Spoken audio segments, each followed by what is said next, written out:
All of the hype was on Jameson Williams going into the draft. There were questions about his ACL injury and where he'd get drafted, but regardless, I believe all of this hype was warranted as I think he was the best receiver in this NFL draft class. But that doesn't mean that there wasn't a harsh injustice when it came to the underhype and the lack of talk about Alabama's number 2 wide receiver, John Metchie. So I went back to all 15 of Alabama's games in the 2021 season, and in the 13 games that John Metchie played in, he was first or second in receiving yards in 11 of those games and had the most receptions in 8 of the 13 games. He was no doubt a first-round prospect and the glue that made that highly potent Alabama offense work. But the ACL tear in the SEC championship game is no doubt why he fell to the middle of the second round to the Texans.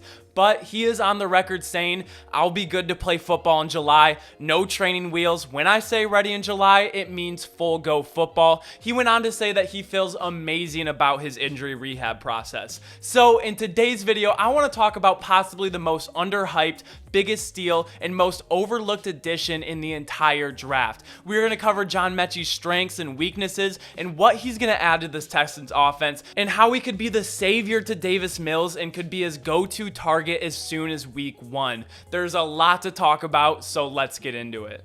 At 6 feet, 195 pounds, it seems like John Metchie is built for a very specific role at wide receiver, but this couldn't be further from the truth. Since he has always been the number 2 option behind Devontae Smith or Jameson Williams, he was always adapting to his role on the team. He was asked to play on the outside or the inside, and he proved that he was able to do this and started to develop a full route tree at all 3 levels from every positional place imaginable that he could line up at. In 2020, with Devontae Smith and Mac Jones, he was the deep threat, averaging over 16.5 yards per reception, and we can check out some examples here when he was asked to stretch out the defense vertically, beating corners and press man, beating safeties with a 10-yard buffer on him, working on the outside or from the slot, and even going up and making some contested catches. But overall, just really showing off his release package, which we'll talk about later, but more importantly, just his straight line speed.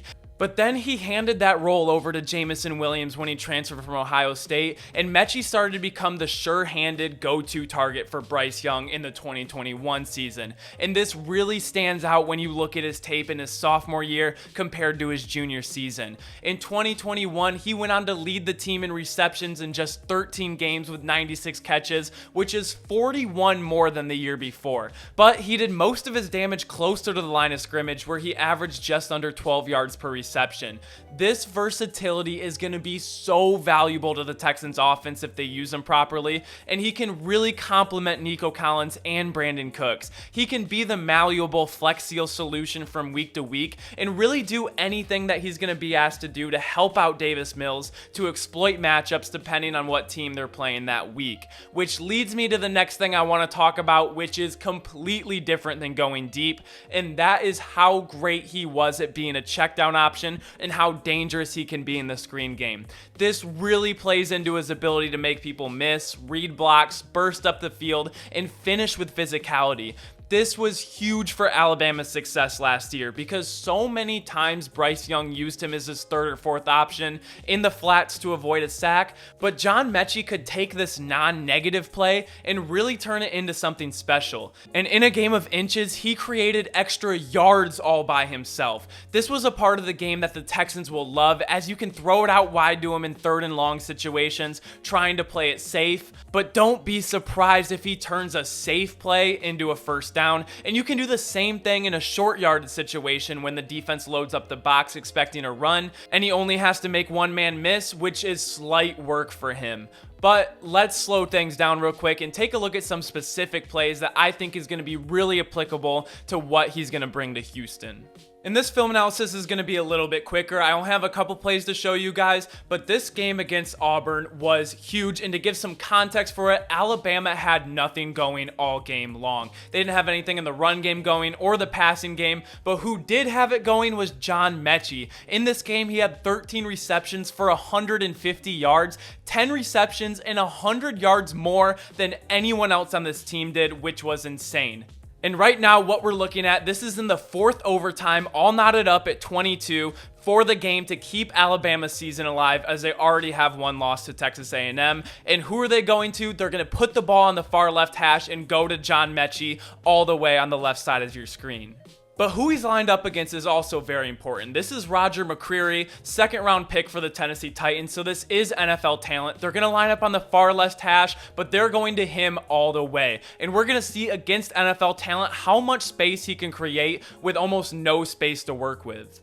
And this is just one of many examples of his release package that is NFL ready. He's going to take a little hop step to the left, jab right in, and in one step, he has him beat. He has his hips completely turned, and he's going to get the slant across the middle of the field. And if you thought that, you and an NFL DB have a lot more in common than you thought. That's where Roger McCreary thought this was going all the way. He sells this route so well, snaps it off, and with the game on the line, creates so much space for a walk-in touchdown to keep Alabama's season alive.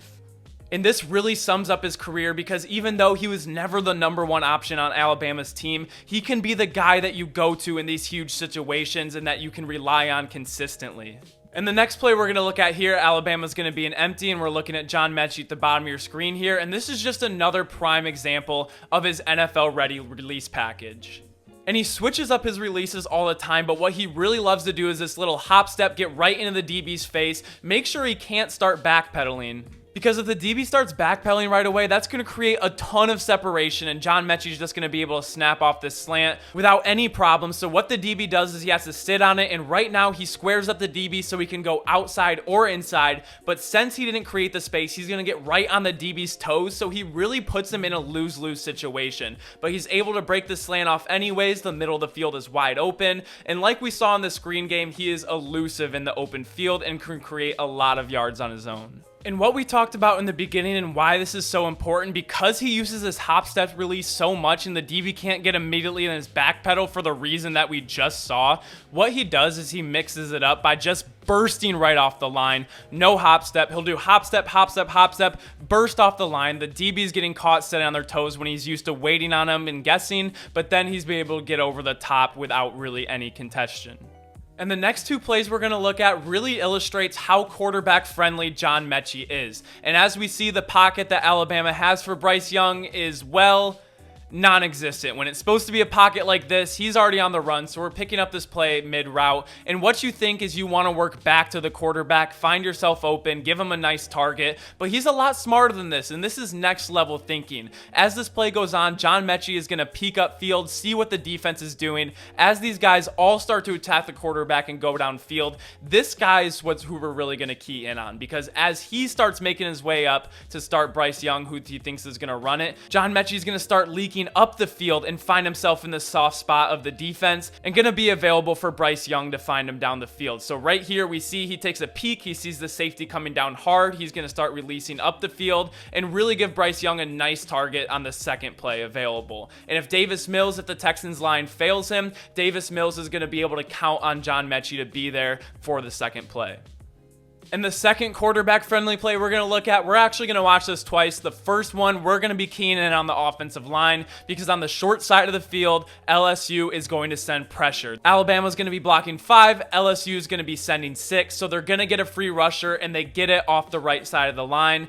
And not only this, but it looks like they're blocking and setting up for a screenplay, as almost every LSU defensive lineman wins their matchup and immediately, and I mean immediately, going to be in Bryce Young's face. So now that we got out of the way, let's take a second look, and now let's watch John Metchie. And one more thing to note, we're going to be playing college hash rules, so this is going to be a lot closer to the sideline than it is in the NFL. In the NFL, the hashes are much closer together to play more centralized ball. But since LSU's sending pressure, this is going to be John Metchie, and this guy right here is going to be man-to-man with him. And we're just going to see not only does this straight line speed work when you have 80 yards of field to work with to get over the top, but we're going to see him immediately know they're sending pressure and just create speed on the short side of the field in short distance, only 8 yards away from the end zone, how much separation he can create. And so if the Texans offensive line fails Davis Mills, like they did a lot last year, I know they're building the offensive line with their draft draft picks. But we're just going to see how fast he can win this. Bryce Young's just going to take 2 steps to the right, avoid the pressure, and he can count on John Metchie being there. Short field distance, short side of the field, doesn't matter. This is what raw speed does. And then John Metchie has one of the weirdest but coolest touchdown celebrations that him and Jameson Williams both do. The little Mr. Miyagi single leg kicked swan, whatever. And the last play we're going to look at John Metchie at the bottom of your screen here, and he's actually going to pull off a triple move. So right now, he inside releases, shows that he's going for the post or the deep over route, corner's biting on it, and then he goes for the flag, and then he breaks it back off to the middle of the field. This is what I call the 3-for-2 special. As he got 3 moves in as the time it would take a normal wide receiver to pull off a double move, and he does this with his fluidity down the field and his raw speed, and so in just 3 seconds, he puts 3 moves on the DB and gets the touchdown. And actually, I'm going to be throwing in a bonus clip here from his sophomore year, and it's going to be a Florida interception, but that's not John Metchie. Where's John Metchie, and why am I showing this play? Well, this play was just too cool not to show because John Metchie absolutely lays the wood on this sorry DB. I know this isn't going to be really applicable for many situations, but if he ever does come in for a blindside hit, John Metchie can absolutely lay the boomstick on him. And even though we just saw him lay that absolute boomstick on that DB, to go over some of his weaknesses, he is a bit smaller in frame and he's not the best run blocker, which I promised myself I would mention in every single wide receiver breakdown I would do from this point on. And he's naturally not going to have the biggest catches radius because of it. But I think this is going to be okay. This would be a lot bigger of a deal if he was on another team. But I think Davis Mills is a highly accurate quarterback and they're going to find a way to make it work in a lot of situations. Now, to wrap things up, in this Houston offense, I think he can do a lot of things for them. And I'm going to say something that might seem like a negative, but it's a positive, so allow me to explain. I don't think he's ever going to be a number 1 receiver on a team.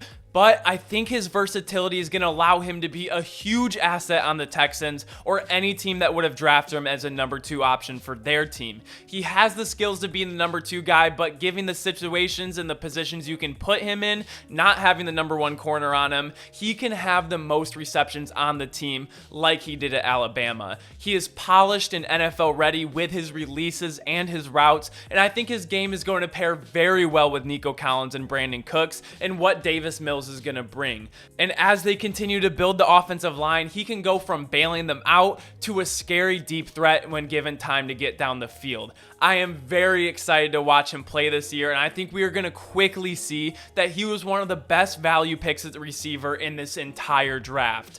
But that's just what I think. Let me know what you guys think. Make sure to like this video if you like videos like these. Make sure to comment down below what you think, and make sure to subscribe if you enjoy daily sports content. Thank you guys so much for checking out the channel, and as always, I will see you all tomorrow. Peace!